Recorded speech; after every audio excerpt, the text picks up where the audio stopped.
No one was meant to hear it. Not truly. Yet, it clung to these hallowed stones, a tremor in the stillness, a phantom whisper carrying the tang of death. The moonlight, that silent thief of color, bled across the polished marble, painting the grand corridors in shades of ash and dread. Figures, cloaked in the deep comfort of shadow, moved within its deceptive embrace, their silken robes sighing like ancient secrets, each rustle a promise of what was yet to come. The air itself held its breath, a suffocating vacuum of unspoken threats. This was not a simple act of malice, you understand. This was strategy. A precise, brutal stroke in a game played with bloodlines and gilded cages, where a woman's ambition could shatter an empire or secure her dynasty. Do you think it was just a dropped handkerchief? A careless slip of embroidered lace? Or was it a deliberate signal, falling from her fingers like a silent curse, unheard, unseen, yet screaming its betrayal to those who spoke the language of the court, to those who understood the weight of a feather, the significance of a misplaced breath? I have stood behind these very pillars for centuries, seen emperors rise, empresses fall. The air here, it remembers. It carries the faint scent of every ambition, every fear, every drop of spilled blood. And the silence. The silence is often the loudest sound of all. It swallows screams, digests plots, and nurtures the seeds of poison until they blossom into death. In these halls, every sound, even the softest sigh, carried the weight of 1,000 unspoken threats. Did you see it? That fleeting glint of gold in her eyes as she turned, a predatory gleam. Or was it merely the moon catching a stray jewel, mirroring the cold calculations behind them? This palace, my dear, is not merely stone and mortar. It breathes, it watches, it hungers. Every archway, every fresco, a silent witness to horrors it has endured, and horrors it has orchestrated. It is a living, breathing monument to power, a predator veiled in grandeur, where every cup held, every word spoken, might carry the first deadly breath of poison. The echoes of the night's revelry, or perhaps its silent judgments, still clung to the air as the first light bled through the intricate latticework of the palace windows. Here, within these walls of polished onyx and gilded marble, life unfolded like a meticulously wound clock, each cog a soul, each turn a potential doom. The air, thick with the scent of burning amber and exotic spices, was a velvet shroud over secrets too vast, too ancient, to ever truly be forgotten. This was the Sultan's domain, a golden cage built not to imprison, but to define, to separate the sacred from the profane, the living from the soon-to-be disposed.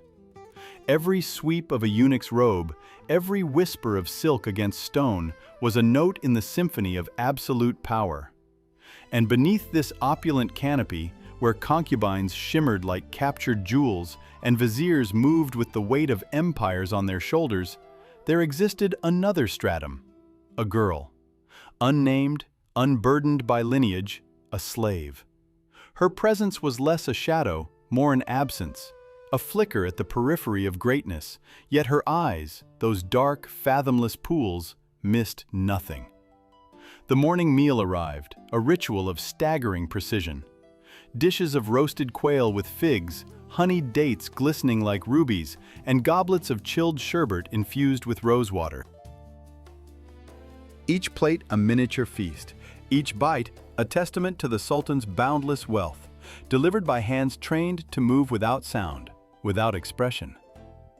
Our girl, a fleeting phantom among the serving staff, watched the Grand Vizier's hand hesitate, almost imperceptibly, before reaching for a silver spoon. His gaze, sharp as a hunting hawk, flickered to the Queen Mother, whose own smile, though gracious, held the briefest, most unsettling tension. Later, as the sun climbed higher, casting long, silent spears of light across the audience chamber, a sealed missive was presented to the Sultan. Its crimson wax, the symbol of unbreakable trust, bore a faint, almost invisible crack. A detail so minuscule only a watchful eye, one accustomed to the deceptive perfection of this world, would notice. The Sultan, ever the master of composure, merely nodded, the merest tightening of his jaw the only tell. But for those who knew how to read the language of the court, that broken seal spoke volumes of a betrayal already unfolding, a silent declaration of war amongst the bloodline. In this gilded labyrinth, where the weight of the dynasty pressed down like a physical force, every breath was a calculation. The whispers behind screens of finest silk, the fleeting glances exchanged across a fountain spray, these were the true weapons. A delicate fan, fluttering too quickly, a jewel worn on the wrong finger, a servant lingering a moment too long by a closed door. These were the omens, the harbingers of poison that seeped not just into cups, but into souls. She, the slave girl, was a master of silence. Her steps made no sound, her presence left no trace. In this world, where every whisper could become a sentence and every morning brought a new victim, she had learned to breathe quieter than anyone else to survive. Her life, a constant study of the game, was her armor. She watched the powerful, saw their masks slip, their ambitions gleam like daggers beneath their silken robes. She understood that power here was not inherited, it was seized, often through the most ruthless means. And the cost? Always paid in blood. This palace, magnificent and deadly, was her school, its inhabitants her unwitting teachers in the art of enduring. She was a silent witness, a ghost among the living, learning the rhythm of the court's deadly dance, waiting for the precise moment when a shadow might finally find its own light. The grand hall of the Sultan's palace, vast and echoing, pulsed with a deceptive rhythm. It was a serpent, coiled in its own opulence. Every marble pillar, every silk tapestry, every flicker of lamplight held a secret, a memory of ambition and blood. And I, from my shadowed vantage point behind a heavy pillar, saw it all unfold, as I had seen countless such nights before. Nights where the air was thick with the scent of jasmine and the unspoken promise of death. She sat amongst the concubines, a delicate bloom in a garden of thorns. Her beauty, a dangerous currency. Her lineage, nothing, a slave. But within her, a fire simmered, a will forged in the bitter crucible of survival. They saw a pretty face, a pliant form. I saw the glint in her eyes, the hungry, watchful intelligence that marked her as different. A hunter in a field of prey, pretending to be merely part of the herd. The feast was a symphony of excess. Musicians plucked at their instruments, their melodies weaving a spell of false peace. Servants moved like ghosts, their silver trays laden with exotic fruits and spiced meats. But all eyes, though veiled by decorum, were fixed on the Sultan, and by extension, on those closest to him. And tonight, that circle included her. Then the ritual, the serving of the sherbet. A cool, refreshing balm against the heat of the evening, a tradition, a courtesy, and often a convenient conveyance for betrayal. A line of eunuchs, their faces impassive masks, glided across the polished floors, each bearing a single, gleaming silver cup. The air tightened. A hush, almost imperceptible, fell over the feast, a brief pause before the next wave of revelry. My gaze, like hers, locked on to the approaching figure, the one carrying her cup.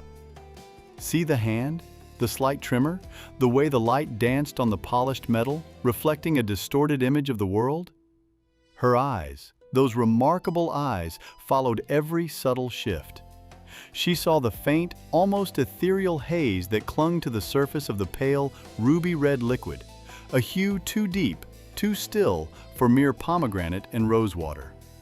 And perhaps a ghost of an aroma, a bitter undercurrent beneath the cloying sweetness of the rosewater that no other nose perceived. In that instant, the world narrowed to the size of a single drop. Time, that relentless river, froze. One breath, one heartbeat, a single, silent question hung in the air: to drink or to defy. This was not panic. Panic was a luxury for the unprepared. This was pure, primal instinct, honed by years of living on the knife edge of existence. A calculation, cold and swift, played out behind those seemingly placid eyes, a mental chess game with her very life as the stake. Then, a ripple, a whisper of silk. Her hand, moving with practiced grace, reached for the elaborate crimson scarf draped over her shoulder. A seemingly accidental flick. The heavy fabric, embroidered with threads of gold, slid from her grasp, tumbling downwards. It was a mere second, a fleeting distraction. But in these halls, a second was an eternity. A chasm in time where fates were rewritten, where the threads of dynasty could unravel. The eunuch, startled by the sudden flash of color near his feet, paused, his gaze momentarily diverted. And in that precise, infinitesimal window, her hand moved.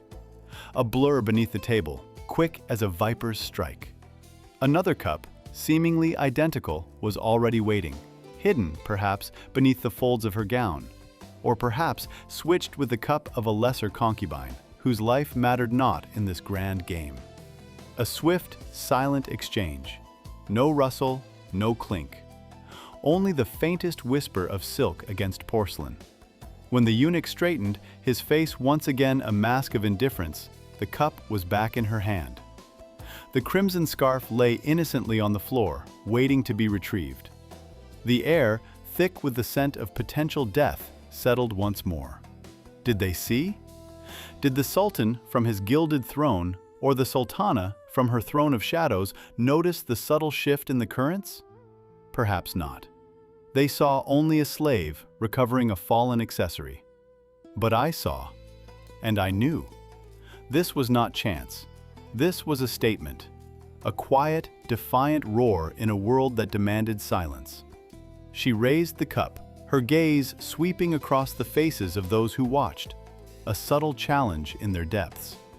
She took a sip, a slow, deliberate sip, the perfect illusion of compliance.